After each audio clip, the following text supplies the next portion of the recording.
I'm sitting here in a shack in an allotment near a main A-class road.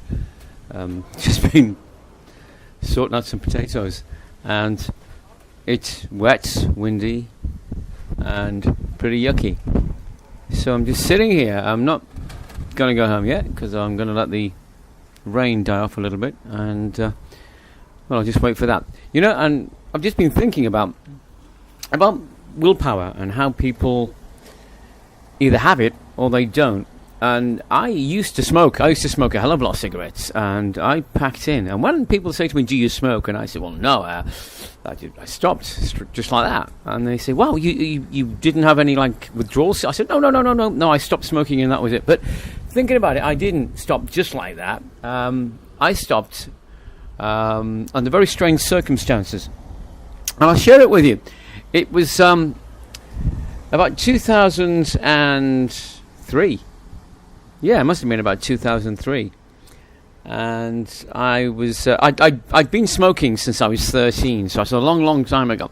I was about 13 when I started smoking. And right about the 80s, mid 80s and early 90s, I was on 3 packets of cigarettes a day, 20s, not 10s. And I used to work in nightclubs and be getting home about 4 in the morning, 5 in the morning. And of course, when you're a DJ in a nightclub, people keep handing you cigarettes, asking you to play songs, and you end up having 3 cigarettes in an ashtray. And rather than put them out, I try and suck them all, blow all the smoke out, and get as much out of them as I could before I put them out. Anyway, this is by the by. So, what did I do? Well, I was in agony most of the time. I had problems breathing. I couldn't bend down to tie my shoelaces without breaking out in cold sweats. And I used to get horrific cramp in the back of my calves. And this happened for quite a long time. Oh, first thing every morning, as soon as I woke up, I'd have a cigarette. Cigarette in toilet. In fact, sometimes a cigarette while I was on the toilet. Downstairs, put the kettle on. Then another cigarette, sit there, having my cup of tea, and having another cigarette. That's before I left the house. So it gets to this point where I'm feeling pretty bad actually. And it was a Saturday afternoon, and it was a little wine bar I used to go into. It was my local, so I used to go nearly every night and every weekend. And I was in there one Saturday afternoon, just got in there to watch the football, and I was sitting at the bar. And I was having a drink and a cigarette, and the barmaid kept looking at me. Now, I say the barmaid kept looking at me because I'd never met her before. The guy who owned the wine bar had just married, and his new wife's mother was a bit of a gypsy, a bit of a Romany gypsy. And she'd come to the wedding, and she'd stayed for a couple of weeks, and she was helping out in the pub. And she kept looking at me. And I kept looking at her. Every time she came to the cider pump, it was, and I was thinking, she fancied me, she liked me. I think she's after me. Anyway, after about 20 minutes, she said, "Excuse me, you're Keith?" I said, "Yeah." She said, "Are you going in the next 20 minutes or so?" I said, "Well, no, I'm here all afternoon. I'm here for the long stay, love. I'm watching the football. I always do every weekend." She said, "Can I speak to you in about 20 minutes? I'm on my break then." I said, "Yes, of course you can." So I think she's going to ask me out, or whatever. Anyway, she comes and sits opposite me at the bar, and she puts her hand on top of my hand, and she says to me, "Do you know anyone with the initial J?" Now, bearing in mind I'd never met this woman before, she'd only been there about 3 or 4 days when this had happened. And I said, "Well, yeah." I said, "Well, I did." I said, "My father's, his initial was J, and he died. He died in 1998, so that would have been 2000. That would have been 6 years before." I said, and another friend of mine, an old woman, an old lady, her initial was J, but she died as well. She died about 4 years ago.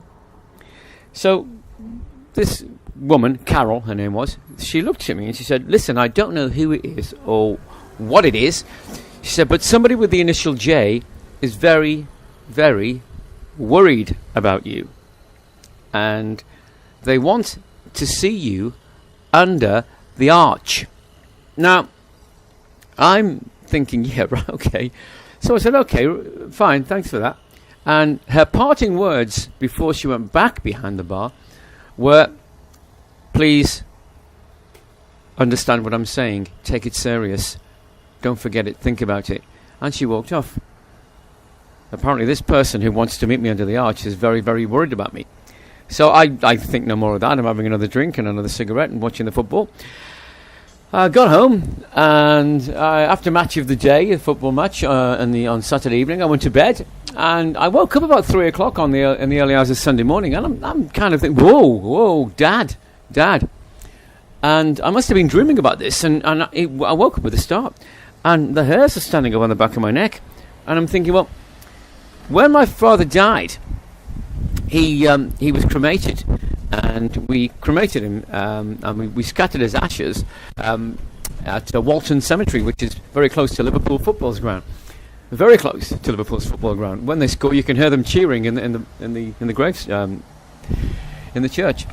So I thought, okay, and I'm kind of looking round and thinking, Dad, are you here? Hiding under the bedclothes, looking at the door. Dad, where are you?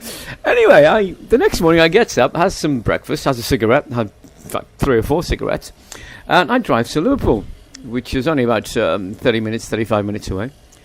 So I drive into the car park of this church, this cemetery, and I'm walking around the area where my father's ashes were spread.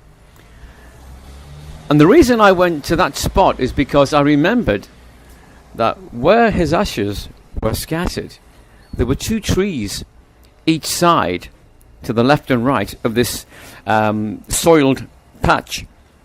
There was no little crosses on it and people's names on them. And the 2 trees had been there for many, many years, and they'd actually grown at the top, joining each other, and it actually resembles an arch, the shape of these 2 trees hanging over the branches at the top. And so I'm saying, okay, Dad, I'm here, I'm walking around for about 20 minutes, nothing happened, so I get back into the car, and a strange thing happened at that moment. I'm driving out of the car park towards the main road, and without a word of a lie, I actually stopped the car just before I got out of the car park, wound the window down, and I took hold of my packet of maybe 14 cigarettes in the box, and I just screwed them up in my hand and threw them in the bin, the public bin, just by the entrance. And I drove off. And if I may drop down dead right now, I can promise that I have never had a cigarette, or wanted a cigarette, or craved for a cigarette since that day. And it's quite unusual that my cramp started to go within 2 or 3 days, and well, this is now 2015, so that was 2004. That was 11 years ago since I had a cigarette, and I've never wanted one since. I've never had one since. So no, I didn't just stop like that. There was a reason why I stopped, and I'm just wondering, and I'm telling this story because I'm just wondering if anybody else who may listen to this has had an experience like that. I don't believe in ghosts. I don't believe in people talking to you from the other side.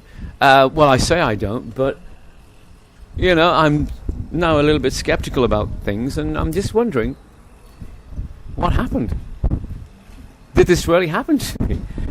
Has anyone ever had any kind of experience like that? It'd be nice to know. But that was my story, and that actually really happened, and that happened back in 2003. Thank you for listening.